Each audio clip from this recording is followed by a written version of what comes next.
shooting a 170 game with a double, no spares. 3 strikes out of 5 frames. And here he is in that same familiar position, trailing to a kid who's never bowled on television before. If there is a positive side, the left-hand lane has been strikeable.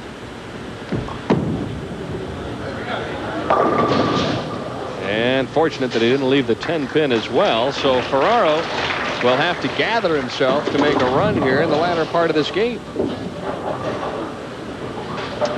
After they started with David with a double and Dave Wodka with an open, you figured at that stage that Ferraro would just put him away. That's not the case. I have a feeling this one's going to go down to the 10th frame one way or another. We'll take a break, but remember that no trip to Green Bay would be complete without a visit to the Green Bay Packer Hall of Fame, where you can follow the great tradition from 1919 through the Lombardi years all the way to the upcoming 91 season.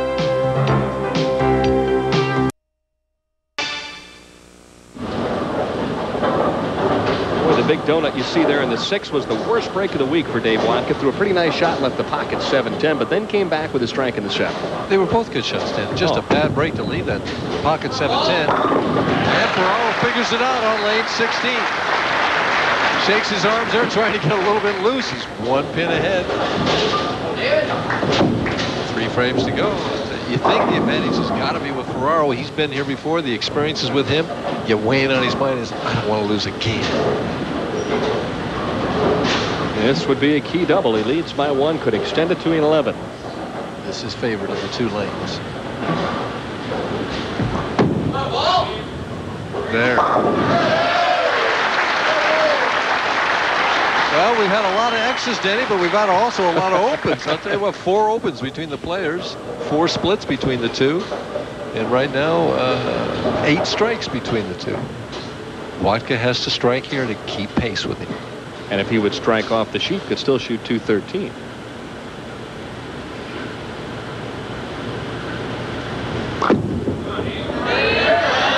Really got out of that ball clean. A beautiful shot. So the youngster comes back with a double and tightens up the match. And you could just see him. He's getting into this a little bit more. You know, he's fun. Hey, this bowling on television's fun.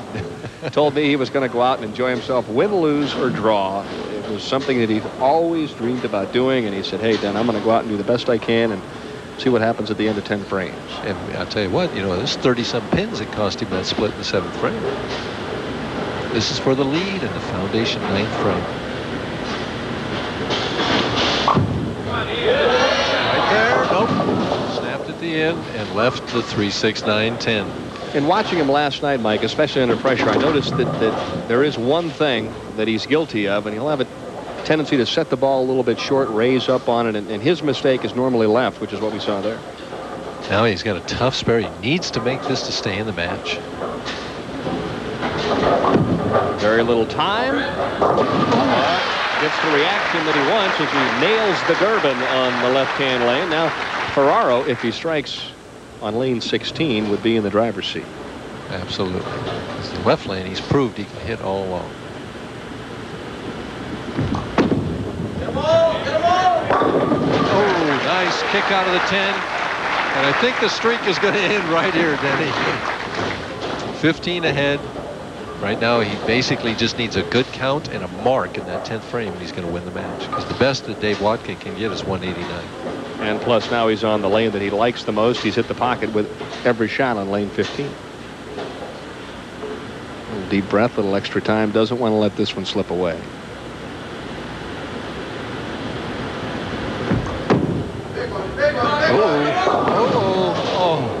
The 1, 2, 4, 6, 10 slip away was the appropriate term he needs to make. Now, let's see if he shoots it, trying to bounce it off the head pin again, or whether he goes to the left. He's trying to figure it all out, what he needs. And basically what he needs, my goodness. If he gets 8 out, that's what, 167, 175?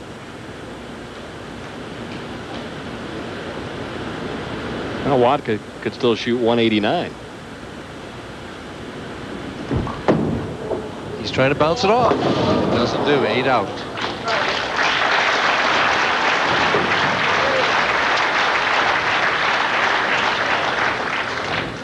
Watch it. He's aiming right around the 5th or the 6th board. Looks like he hits it, but since it's wider, it breaks later. He knew where to throw on that lane and just didn't do it. Wodka is up 4 pins. Basically needs to count 17 in the 10th frame to win.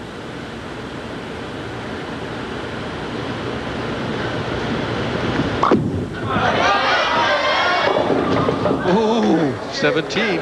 There's 7 of it right there. The 2, 4, 8. Boy, David's a little bit nervous. Both Davids are nervous at this point. Wodka checks the score, and Dave Ferraro, if he does not come up a winner in this one, will remember this one a long time. But a tough stretch for him. I'll be interested to see if this kid throws a hook at this ball or throws it straight at the 2, 4, 8. I'll go for straight.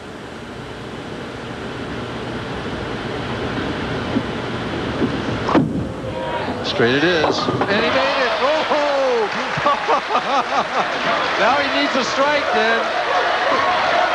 Fans exhorting him. They looked at the score. They realized strike, he's a winner. 9. We're into a couple of extra frames. And less than 9, he loses. Whew. Interesting first appearance in the championship round. Interesting first game.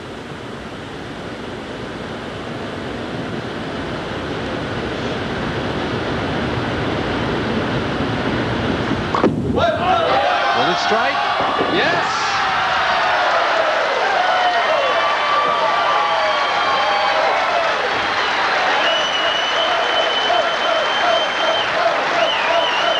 Ferraro will head to the paddock, having lost 10 consecutive games in the championship round, but this is one that, well, he had complete control over.